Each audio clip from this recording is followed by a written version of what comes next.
அனைவருக்கும் இனிய அக்ஷய திருதி நல்வாழ்த்துக்கள். இந்த வீடியோ பார்த்துட்டு இருக்க எல்லாருக்குமே செல்வமும் செழிப்பும் வந்து நல்லா பெருகி வளரும், மென்மேலும் வளரும்னு சொல்லிட்டு நான் வாழ்த்துக்கிறேன்.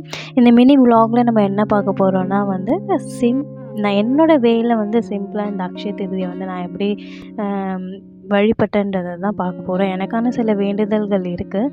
அதை வந்து நம்ம எப்படி பண்ணுறன்றதை தான் இந்த வீடியோவில் பார்க்க போகிறோம். இந்த அக்ஷய திருதினா என்னங்க, இது ஒரு நல்ல நாள். இந்த நல்ல நாளில் வந்து நம்ம என்ன வாங்கி வச்சாலும் அது பெருகிட்டே போகும். அதுதான் வந்து கான்செப்ட்டு. அதில் வந்து நீங்கள் தங்கமும் வாங்கலாம், வெள்ளியாலும் வாங்கலாம், என்ன வேணாலும் நீங்கள் வாங்கிக்கலாம். இப்போ இருக்க தங்க ரேட்டில் வந்து நம்மளால் தங்கத்தை வந்து எட்டி கூட பார்க்க முடியாது. ஸோ அதனால் வந்து வீட்டுக்கு தேவையானது என்னங்க, முதல்ல தானம். தானத்திலே வந்து சிறந்தது வந்து அன்னதானம். அதுக்கு வந்து அரிசி, அதுக்கப்புறம் வந்து உப்பு, அதுதான் நான் வாங்கி வச்சேன். அதுக்கு பிரசாதமாக வந்து நான் வந்து சக்கரை பொங்கல் தான் வந்து ரெடி பண்ணேன்.